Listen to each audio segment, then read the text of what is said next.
یسوع المسیح ہمارے منجی یشوع مشیح کے عظیم جلیل اور قدوس نام میں آپ کی سلامتی ہو۔ نبیوں کی کہانی پروگرام کے ساتھ ہارون خان آپ کی خدمت میں حاضر ہے۔ ہم خداوند کی شکر گزاری کرتے ہیں اور اس کی شکر گزاری کرتے ہوئے آپ سبوں کو اپنے آپ کو خداوند یسوع مسیح ہمارے منجی مشیح کے لہو میں چھپا دیتے ہیں، سر سے پیر تک، تاکہ ہم جب اس کے کلام کو سنیں ہم اسے صرف سننے والے نہیں بلکہ اس پر عمل کرنے والے اور اس میں آگے بڑھنے والے ہوں، تاکہ ہمارے گھر جو ہیں وہ بے بنیاد نہ ہوں بلکہ ایسی چٹان پر قائم ہوں جو جب مشکلات کا سیلاب آئے، جب پریشانیوں کی بارش ہو تو ہماری بنیاد مضبوط ہو اور ہمارے گھر نہ ہلیں، ہمارے قدم نہ ہلیں، ہمارے قدم جو ہیں وہ کشادہ ہوں۔ آج ہم 23rd chapter of second Samuel کی دوسری کتاب اس کے 23ویں باب کو شروع کریں گے، اور اس میں جو شروع کے کچھ الفاظ ہیں ان کو خاص طور پر ہم دیکھیں گے، کیونکہ ان الفاظ کو کہا جاتا ہے کہ یہ داؤد کے آخری الفاظ تھے۔ میں اس رائے سے تھوڑا سا اختلاف کرتا ہوں۔ اس کی وجہ یہ ہے کہ جب ہم پہلا سلاطین اور اس کا دوسرا باب پڑھیں گے، فرسٹ کنگز چیپٹر 2، تو وہاں پر ہم دیکھتے ہیں کہ داؤد سلیمان سے، جو کہ نیکسٹ کنگ ہونے والا ہے، نیکسٹ بادشاہ ہونے والا ہے، بڑی خاص باتیں کرتا ہے، ان لوگوں کے ساتھ کس طرح پیش آنا ہے، کیسی سچویشنز میں کیا کرنا ہے۔ تو ہم دیکھتے ہیں کہ اس کا یہ مطلب نہیں ہے کہ یہ 23ویں باب میں یہ باتیں کر کے داؤد نے جو ہے ختم کر دی بات، اس نے سلیمان سے بات کی، وہ اس کی باتیں جو ہیں وہ کمپلیٹلی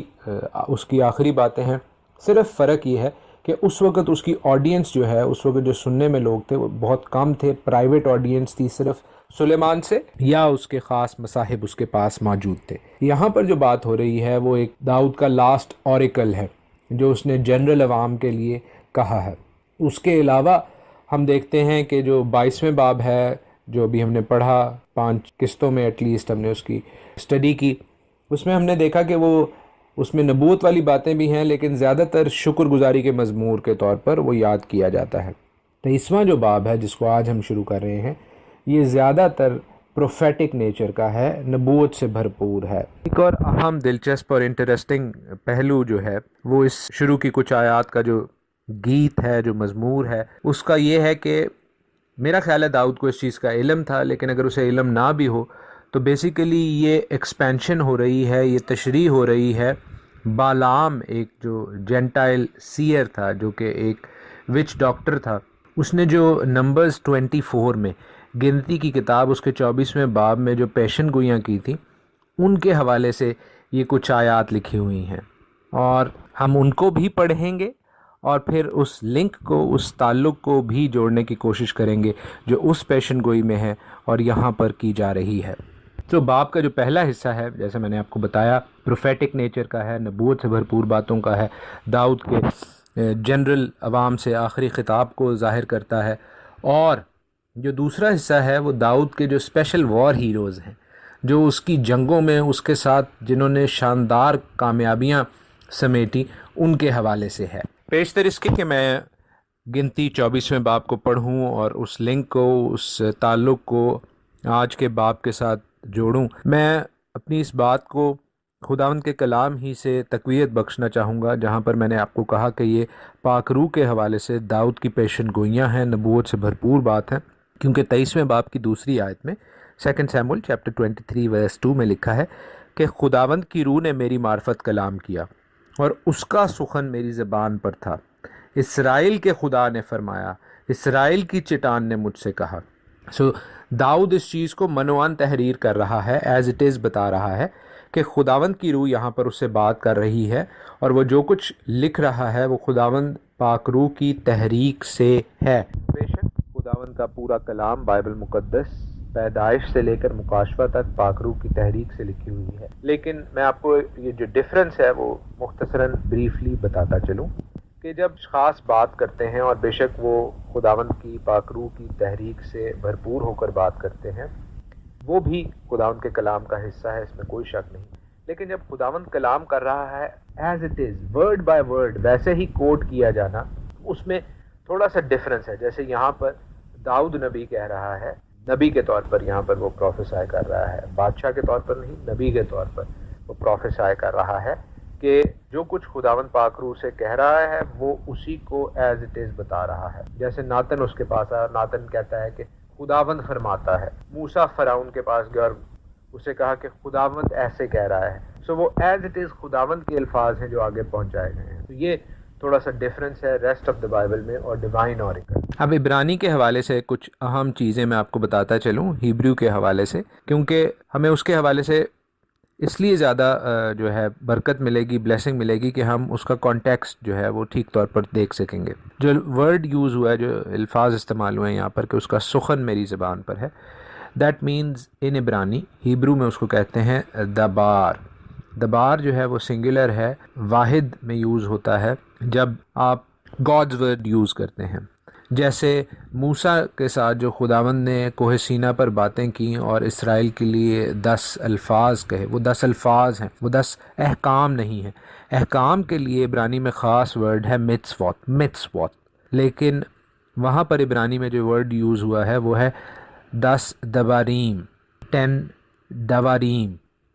سو یہاں پر بھی جب اس جمع کا واحد بولا جا رہا ہے دبار، تو ریبائز نے، خاص طور پر راشی نے اس کے اوپر بہت تحقیق کی ہے اور اس نے اس چیز کو بڑا نوٹ کیا ہے، کیونکہ جب خداوند نے بول کے اپنے دبار کے ساتھ، اپنے کال کے ساتھ، اپنے ورڈ کے ساتھ جو ہے دنیا کو تخلیق کیا، سو جب کسی کو خداوند کا ورڈ، خداوند کا دبار، خداوند کے الفاظ ملتے ہیں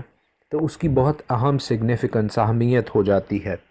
کیونکہ خداوند یسوع المسیح کے لیے بھی یہی الفاظ یوز ہوئے ہیں عبرانی میں۔ جسے اب ہم کہتے ہیں کہ خداوند یسوع المسیح جو ہیں، یشوع ہمشیاہ جو ہیں، وہ خدا کا کلمہ ہے، تو کلمہ جو ہے، جو ورڈ ہے، وہ دبار ورڈ یوز ہوتا ہے۔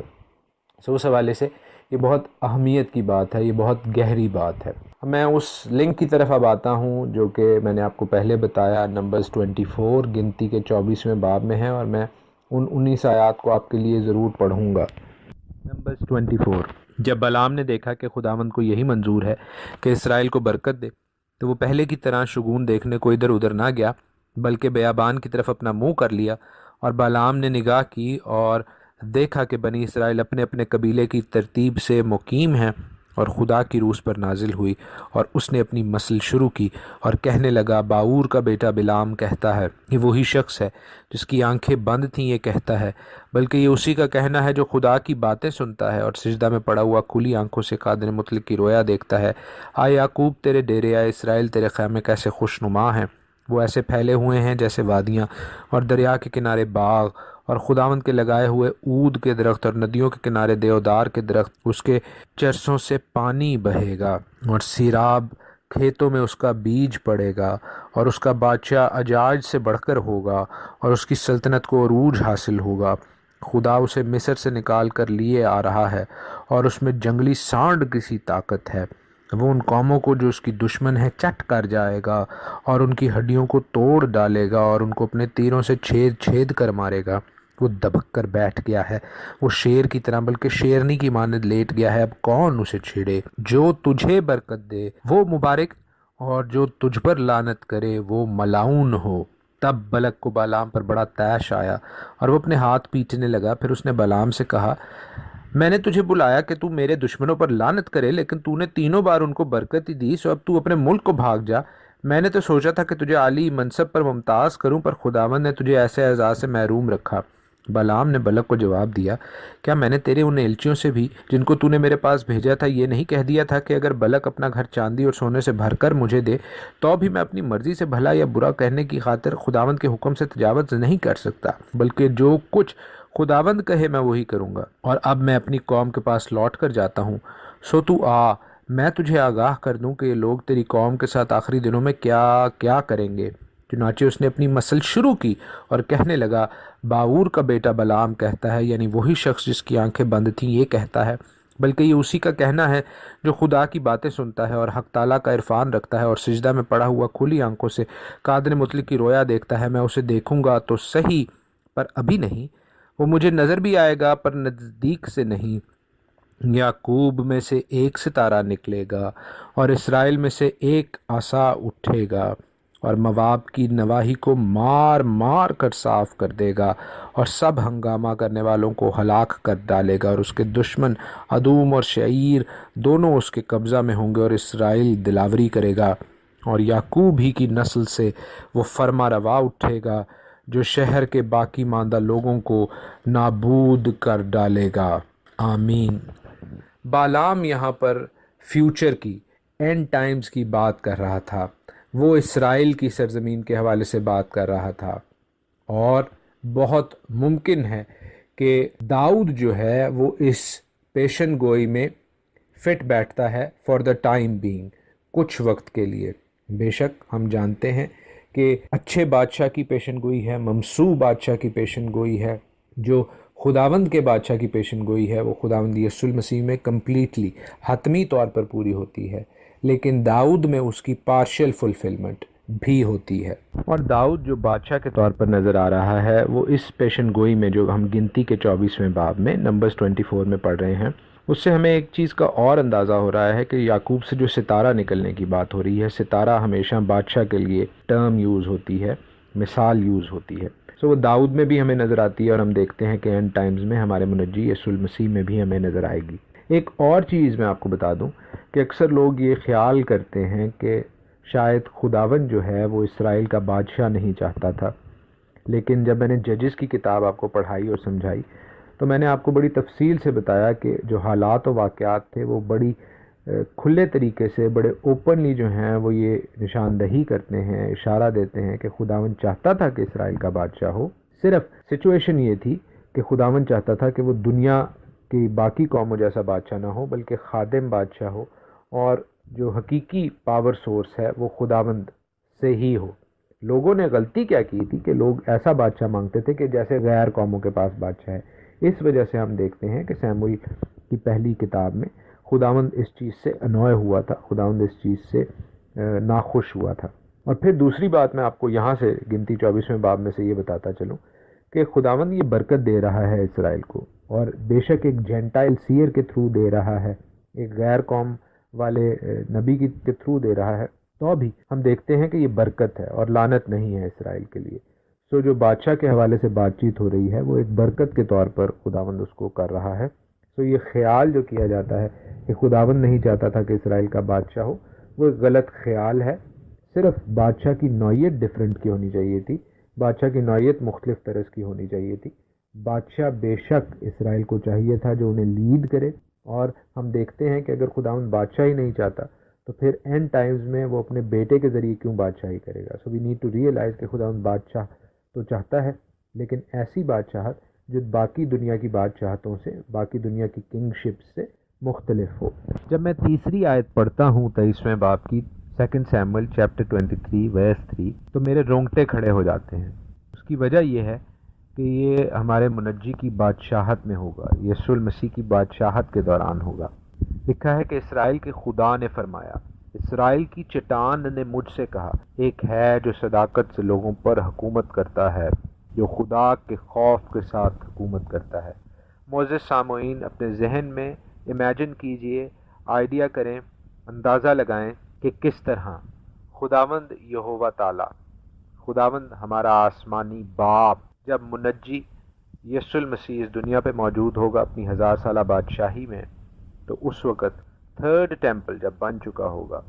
جب بیت مقدس بن چکا ہوگا، اس وقت اپنے بیٹے کی کورونیشن پر، اپنے بیٹے کی تاج پوشی پر خداوند کی آواز آتی، ویسی ہی آواز جیسے کوہ سینا پر موسیٰ اور بنی اسرائیل نے سنی، جسے سن کر بنی اسرائیل کے دل پانی ہو گئے، ایسی ہی آواز میں خدا کہے گا اپنے بیٹے کے لیے کہ یہ ہے جو صداقت سے لوگوں پر حکومت کرتا ہے، جو میرے خوف کے ساتھ حکومت کرتا ہے۔ یہی الفاظ بولے جائیں گے،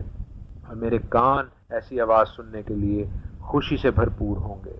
میرے کان اور میرا دل ایسا چاہتے ہیں کہ ہم اس وقت وہاں پر موجود ہوں جب میرے اور آپ کے منجی یسوع المسیح کی بادشاہت اور اس کی تاج پوشی ہو، اور خداوند ہمارا آسمانی باپ یہ سخن کرے، اس لیے کہ لکھا ہے کہ وہ صداقت سے لوگوں پر حکومت کرے گا۔ بھائی اور بہنوں، میرے اور میرے جیسے کئی انسانوں کے پاس کوئی اور صداقت نہیں ہے، کوئی اور رائچسنس نہیں ہے سوائے یسوع المسیح کی رائچسنس کے، ہمارے منجی یشوع مشیاہ کی صداقت کے۔ لیکن چونکہ خود یسوع المسیح بادشاہی کریں گے،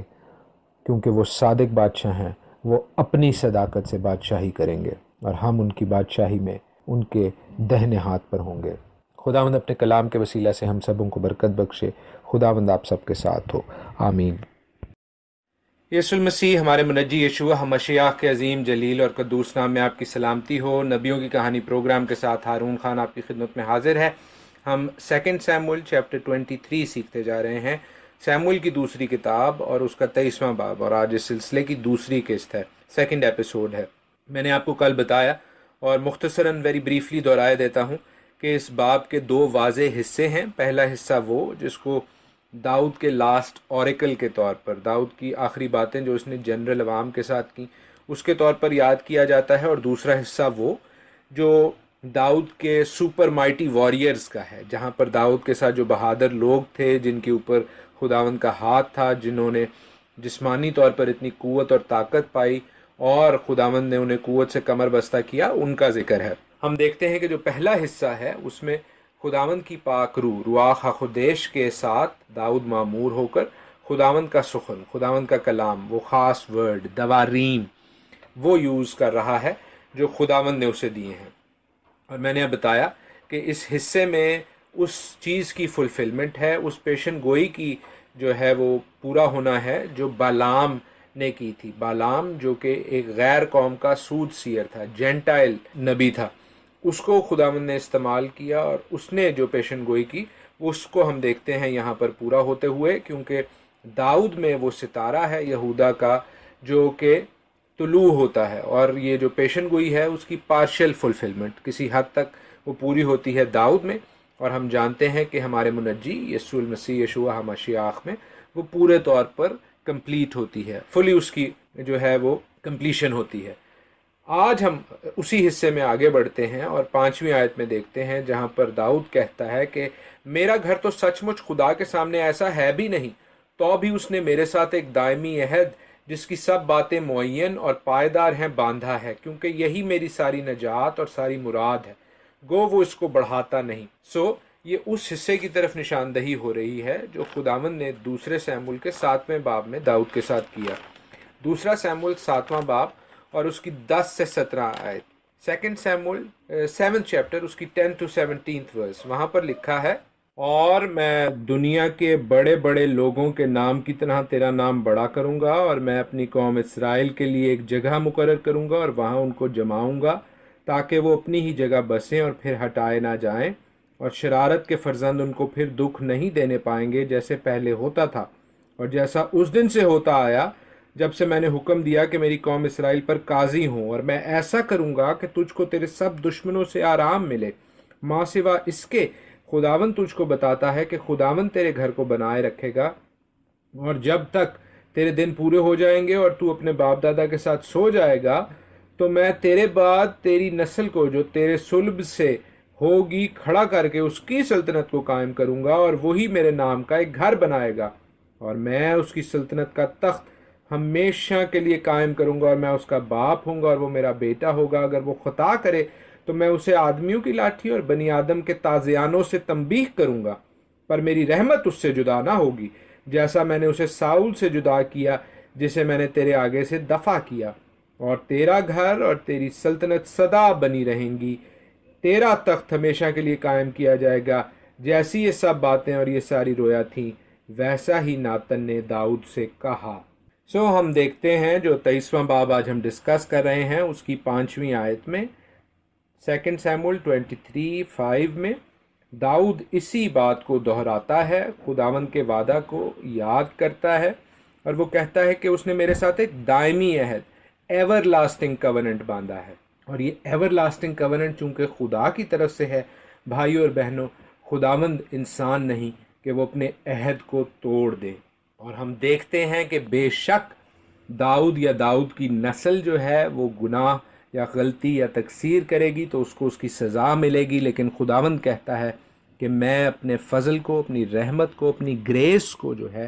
وہ داؤد سے اور داؤد کے گھرانے سے جدا نہ کروں گا۔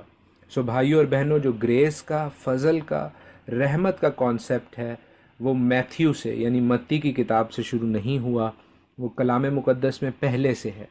ہم ایون جینیسز میں، پیدائش میں دیکھتے ہیں جہاں پر نوح یعنی نوآخ کے بارے میں لکھا ہے کہ Noah found grace in God's eyes because he walked with God. نوح نے خدا کی نظر میں مقبولیت حاصل کی، اس کا فضل حاصل کیا کیونکہ وہ خدا کے ساتھ ساتھ چلتا تھا، اور ہم دیکھتے ہیں کہ یہ فضل مختلف اوقات میں ابراہیم پر اور اس کے بعد کئی نبیوں پر، پوری قوم اسرائیل پر، ہم دیکھتے ہیں موسیٰ پر، ہارون پر، اور یہاں پر داؤد پر بھی اسی فضل کا خداوند ذکر کر رہا ہے۔ ہم جو ایک ایسی ڈاکٹرن، ایسی تعلیم سنتے ہیں یا پڑھتے ہیں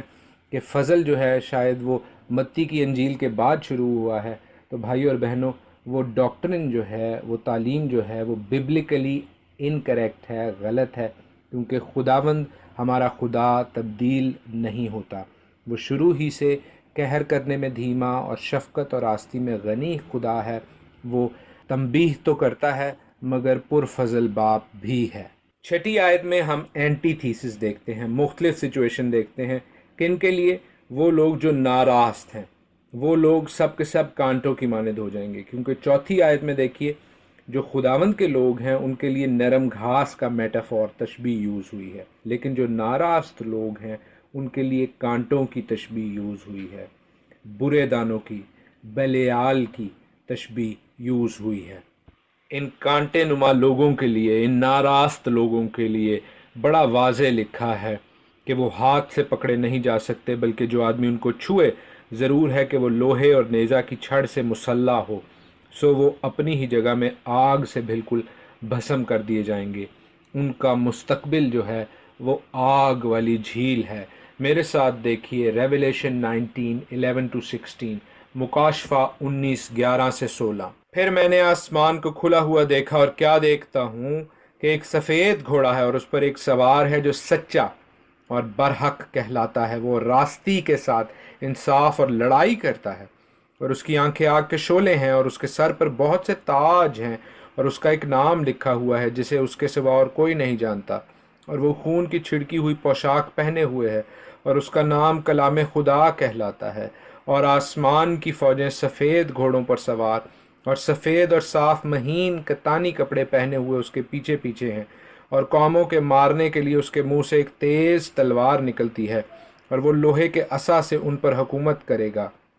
اور قادر مطلق خدا کے سخت غضب کی مے کے حوض میں انگور روندے گا، اور اس کی پوشاک اور ران پر یہ نام لکھا ہوا ہے، بادشاہوں کا بادشاہ اور خداوندوں کا خداوند۔ آئی ہوپ کہ آپ نے یہ نوٹ کیا ہے کہ خداوند کے ہاتھ میں کس چیز کا عصا ہے؟ لوہے کا عصا۔ اور یہاں پر 7ویں آیت میں بھی لوہے کی چھڑ کا ذکر ہو رہا ہے۔ سو دس از ویری کلیئر کہ یہ ہمارے مسیح میں، یسوع المسیح میں یہ پیشن گوئی پوری ہوتی ہے، جو اپنے مخالفوں کو کانٹوں کی آگ کر دے گا، جو لوہے کے عصا سے ان کو ڈیل کرے گا۔ کانٹوں کو جلانے کے حوالے سے ایک بڑی اہم آبزرویشن ہے جو راشی نے کی ہے۔ راشی ایک بزرگ گزرے ہیں جو خداوند کے کلام پر تحقیق اور اس کی تفسیر کرنے میں بڑے مشہور واقع ہوئے ہیں۔ وہ کہتے ہیں، خداوند کے کلام ہی سے وہ کمپیریزن کرتے ہیں، مقابلی جائزہ لیتے ہیں۔ ایزیکیل 39:6-10 میں،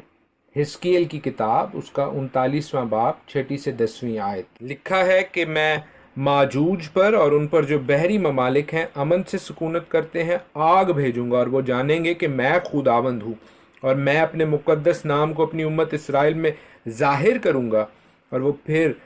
اپنے مقدس نام کی بے حرمتی نہ ہونے دوں گا، اور قومیں جانیں گی کہ میں خداوند اسرائیل کا قدوس ہوں۔ دیکھ وہ پہنچا اور وقوع میں آیا، خداوند خدا فرماتا ہے، یہ وہی دن ہے جس کی بابت میں نے فرمایا تھا، تب اسرائیل کے شہروں کے بسنے والے نکلیں گے اور آگ لگا کر ہتھیاروں کو جلائیں گے، یعنی سپروں اور پھریوں کو، کمانوں اور تیروں کو، اور بھالوں اور برچھیوں کو، اور وہ 7 برس تک ان کو جلاتے رہیں گے، یہاں تک کہ وہ نہ میدان سے لکڑی لائیں گے اور نہ جنگلوں سے کاٹیں گے، کیونکہ وہ ہتھیار ہی جلائیں گے، اور اپنے لوٹنے والوں کو لوٹیں گے اور اپنے غارت کرنے والوں کو غارت کریں گے، خداوند خدا فرماتا ہے۔ یہ آف کورس اس جنگ کا ذکر ہو رہا ہے جو ہرمجدون کی لڑائی ہے، جو وار آف آرمگیڈن ہے، اور اس میں وہ ویپنز، وہ ہتھیار، وہ کانٹے جلائے جا رہے ہیں تاکہ خداوند کے لوگ جو ہیں وہ گرمی، وہ وارمتھ حاصل کر سکیں۔ اب ہم خداوند کے کلام کے اس حصے میں سے جو کہ پروفیٹک حصہ ہے، نبوت والا حصہ ہے، اس سے نکل کر اس حصے کی طرف بڑھتے ہیں اس باب کے جہاں پر ان مائٹی وارئرز کا، ان اچھے جنگجو لوگوں کا ذکر ہے جو کہ داؤد کے ساتھ تھے، جو کہ اسرائیل کے ساتھ تھے۔ اور یہ سیم لسٹ جو ہے بھائیو اور بہنوں پہلے تواریخ اس کے 11ویں باب میں بھی ملتی ہے، فرسٹ کرونیکلز چیپٹر 11 میں۔ ہاں البتہ یہ میں واضح کرتا چلوں کہ وہاں پر قریب 16 اور نام بھی ہیں جو کہ اس لسٹ کے علاوہ ہیں۔ ان لسٹوں میں 3 واضح حصے ہیں، 3 گروپس ہیں، 3 رینکس ہیں ایکچولی کہنا چاہیے، کیونکہ وہ برابر نہیں ہیں، ایک ہائرارکل چین آف کمانڈ ہے۔ پہلا جو رینک ہے یا پہلا جو گروپ ہے اس میں صرف 3 نام ہیں۔ پہلا کون ہے؟ یوشیب بشیبت، دوسرا ہے علی ازر، اور تیسرا ہے شما یا سما۔ اور اس حوالے سے ہم ان کے بارے میں ہم آگے سیکھتے ہیں۔ لیکن جو دوسرا رینک ہے اس میں کون شامل ہے؟ اس میں شامل ہے ابیشے یا اویشے جو کہ داؤد کا نیفیو تھا، اور بنایا۔ اور تیسرے رینک میں باقی سب لوگ موجود ہیں، تھرڈ رینک میں باقی سارے لوگ موجود ہیں۔ اب ہم ان لوگوں کو علیحدہ علیحدہ کیٹیگرائز کرنے اور ان کی جو وجہ شہرت ہے اس کے متعلق تھوڑی سی بات کر لیتے ہیں۔ یوشف جو بشبت ہے، اس کا نام فرسٹ کرونیکلز میں پہلی تواریخ میں جو ہے وہ یشوفام کے نام سے ہے۔ ہو سکتا ہے یہ اس کا دوسرا نام ہو، یا یوشیف جو یہاں پر لکھا ہے یہ شارٹ اینڈ فارم ہے، یہ مخفف یوز ہو رہا ہے اس نام یشوفام کا۔ اس کی وجہ شہرت کیا تھی؟ اس کی وجہ شہرت یہ تھی کہ اس نے 800 لوگوں کو ایک سنگل انکاؤنٹر میں مار دیا تھا۔ اب اس کا یہ مطلب ہرگز نہیں ہے کہ اس نے اکیلے ہی ان کو مارا تھا، یا وہ جو مرے تھے وہ پورے کے پورے 800 تھے۔ کہا یہ جاتا ہے کہ جس چھوٹے سے ٹروپ کے ساتھ، جس چھوٹے سے دستے کے ساتھ گیا، اس کا مقابلہ 800 لوگوں کے ساتھ ہوا، جس میں مخالف پارٹی کے سارے لوگ مارے گئے، 800 یا اس کے لگ بھگ جتنے بھی لوگ تھے۔ اور اس میں اس شخص نے، یوشف بشوت نے، زیادہ جو ہے بہادری کا مظاہرہ کیا اور ان سب کو مارا، اور اپنی جو چھوٹا سا دستہ تھا اس کو بہت بہادری سے، شجاعت سے لیڈ کیا۔ پھر ہم علی ازر کا ذکر پڑھتے ہیں۔ علی ازر جو کس کا بیٹا تھا؟ وہ دودے کا بیٹا تھا، اور دودے جو ہے یہ داؤد کے قریبی لوگوں میں اس کا شمار کیا جاتا تھا۔ اور اس شخص علی ازر نے اپنے مخالفوں کو، فلسطینیوں کو اس طرح مارا، اتنی بہادری کے ساتھ مارا، اور وہ اتنا زیادہ اس کا سٹیمنا اور ایفرٹ یوز ہوا ہے کہ ہم دیکھتے ہیں کہ وہ جب اپنے مخالفوں کو، ان فلسطینیوں کو مار رہا ہے تو کریمپڈ سچویشن میں اس کا ہاتھ جو ہے وہ چپک گیا ہے تلوار کے دستے کے ساتھ، جس طرح کئی دفعہ جو برڈ آف پرے ہوتی ہے، جو شکاری پرندے ہوتے ہیں، وہ اپنے جو شکار کو ایسے جھپٹ لیتے ہیں اور وہ پھر اس کو جانے نہیں دیتے جب تک کہ وہ مار نہ جائے، اور ان کے اپنے جو مسلز ہیں وہ ریلیکس نہیں ہوتے۔ تو اس کے مسلز اتنے ٹینس ہو گئے تھے، اس کے ہاتھ کے مسل، کہ آپ سمجھ لیں کہ وہ اس کے ہاتھ کے ساتھ جو ہے وہ تلوار جڑ گئی تھی، اور کافی دیر بعد جو ہے اپنے مخالفوں کو مارنے کے بعد بھی وہ اس کے ہاتھ سے چپکی رہی تلوار till the time he got relaxed. وہ تھوڑا ریلیکس ہوا، اس کے ہاتھ کے مسل ریلیکسڈ ہوئے اور وہ تلوار اس کے ہاتھ سے نکلی۔ اس کے بعد جو تیسرا بہادر سورما ہے اسی پہلے رینک میں، پہلے گروپ میں، اس کا ہم حال پڑھتے ہیں۔ وہ اجی کا بیٹا سما تھا، یا شما اس کو کہتے ہیں۔ اور اس کی وجہ شہرت کیا تھی؟ اس کی وجہ شہرت یہ تھی کہ اس نے ایک فیلڈ کو، ایک کھیت کو، اس قطع کو جس کے اوپر کھیتی باڑی کی جاتی ہے، اس کو فلسطینیوں سے بچایا۔ یاد کیجئے جب ہم قاضیوں کی کتاب پڑھ رہے تھے، اور جب میں نے پہلا سیموئیل تفصیل سے بتایا، سکھایا اس پروگرام نبیوں کی کہانی میں، تو میں نے آپ کو بتایا کہ کس طرح فلسطی جو ہیں وہ آ کر ان سے خوراک اور جو ان کی رسد ہے وہ چھین کر لے جاتے تھے۔ یہاں پر ہم دیکھتے ہیں کہ یہ اس قطع میں کھڑا ہوتا ہے اور نہ صرف اپنے فیلڈ کو بچاتا ہے، اس کھیتی باڑی کرنے والی جگہ کو بچاتا ہے، بلکہ فلسطینیوں کو بھی قتل کرتا ہے جو لینے آتے ہیں، اور وہ زیادہ تعداد میں آتے ہیں۔ یہاں پر ہم اس کی بہادری دیکھتے ہیں۔ اتفاق میں آپ کو یہ بتا دوں کہ یہ اسی قطع میں کھڑا ہے جہاں پر سیمسن نے، جی ہاں اسی بہادر سیمسن قاضی نے گدھے کی جبڑی کی ہڈی سے بہت سے فلسطینیوں کو مارا تھا۔